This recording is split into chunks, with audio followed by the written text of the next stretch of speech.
कुल खानी हो गई है, मेहमानों वास्ते खाने का ऐलान भी होगा। जो मेहमान बाहरों आए हुए भी सारे खाना खा के जाएंगे। कराची जो तूफान नहीं आया बिपर जो आए वो असरात ना साढ़े कोल भी है। हालांकि मैं व्लॉग शलाग नहीं बनाता हूँ, तकरीबन 3-4 साल पहले की गल है। रात दी ना हवा जी ना बहुत तेज़ चलनी शुरू हुई है, अजे तक रुकी को नहीं हैगी। अस्सलाम वालेकुम, की हाल चाल है जी? तुहाडा उम्मीद करदा हाँ सारे ठीक ठाक हो गए। अल्लाह ताला दा फजल ते करम दे नाल शुरू करदे अज दा व्लॉग। वड्डी दादी अम्मी हुणां दे हैगा अज कुल। असीं सुबह दे गए सी मुरब्बे पट्ठे लैके आए। 9 बजे हैगी दुआ उन्हां दी, 8:30 होए खड़े, 8 बजे दे कोल शुरू आ। असीं अगे थोड़ा लेट आ। हुण कुल्लां चलना, तू जाना ना? मुहम्मद भी तैयार होया खड़ा कुल्लां ते जाण वास्ते।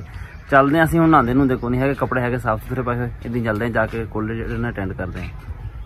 मोटरसाइकिल किधर चढ़ गया? तुर के जाना वा। थले आ जा, आ चला मसीते अपने थले आ, जल्दी कर।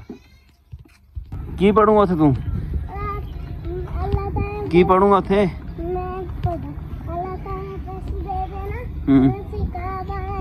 अच्छा इधर इधर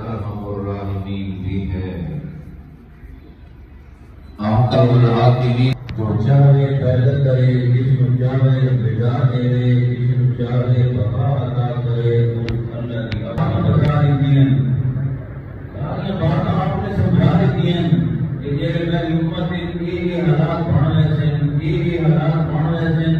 बेहयाई आम हो गई थी, बेहयाई आम हो गई थी, कत्ल आम हो गई थी। फरमाया ना मारना पता कि मैं क्यों मारे, मरना पता कि मैंने क्यों मारा ये।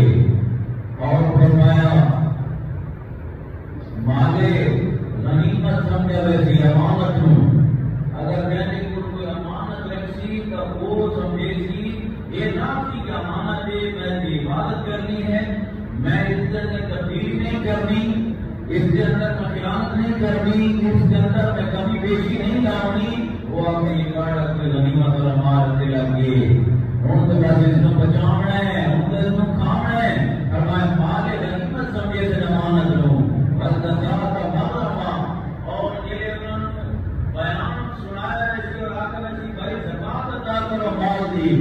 ज़कात के बयान हूँ, ज़कात के गुलाम में हूँ, ये समझे से कि सारे लोग को जट्टी मंदे पे ज़कात जिनके समझे से सारे लोग जट्टी मंदे पे। हुजूर ने फरमाया सूद आम हो ऐसी जगह शराब। मोहम्मद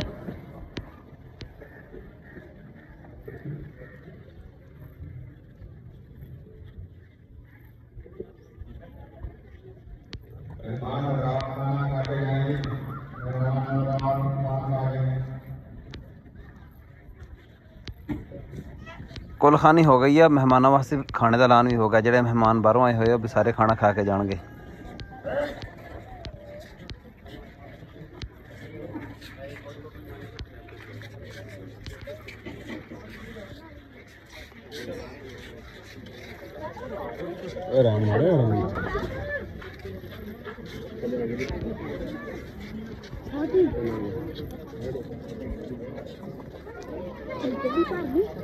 मुहम्मद ना अज पहली बारी कप के नाल दुध पींदा पिया, नहीं तो अगे फीटर ना पींदा पिया। राती का फीटर चुक के सिटता मैं छत ते। मैं कहा फीटर नाल दुध नहीं पीना हुण तू कप ना पिया कर। बड़ा औखा राती किया जिन्हों कुल तो असीं भुगता लिया, पर मुरब्बे जाण की वजह तो असीं आप काफ़ी लेट हो गए। कुरान खानी वगैरह जी हो गई हुई सी, सिर्फ इमाम साहब का असीं बयान सुनिया तो दुआ मंगी है तो घर आ गए। वाह चल चल के ना मिट्टी सारी जी ना उत्ते रेता वगैरह पई सारी उड़ गई हुई है, वो सारी गली च गई पई। हुण रात का ना साडे कोल मौसम काफ़ी खराब होया होया। कराची जो तूफान नहीं आया बिपर जो आए वो असरात ना साडे कोल भी है। हालांकि कराची साडे तो तकरीबन 1100 किलोमीटर दूर आ। असीं कराची तो ना शुमार वाली साइड में रहने तो तूफान जो कराची तो समझो आता पाया जनूब वाली साइड तो आता पाया वा, असीं उहदे नाल अपोजिट साइड ते आ।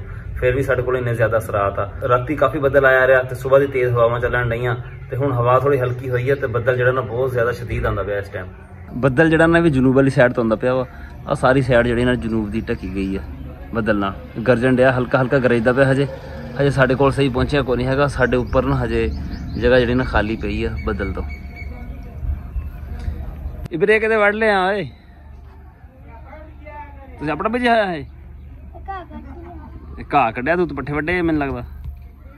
राती ना साडी पानी दी वारी दी है, पर मैनूं लगदा नहीं भी जिहड़ा बदल है सानूं पानी लाण देगा। साडे कोल अज ते कल 2 दिन ना मूसलाधार बारिश दसी हुई है तेज़ हवावां दे नाल। अल्लाह रहम करे, बदल जिहड़ा ना लगदा खतरनाक ही पिया वा।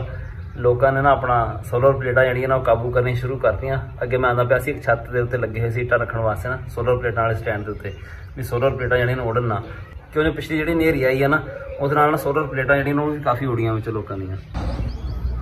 ਉਹ ਸਾਹਮਣੇ ਬੰਦੇ ਲੱਗੇ ਹੋਏ ਆ ਪਲੇਟਾਂ ਨੂੰ ਕਾਬੂ ਕਰਨ ਵਾਸਤੇ।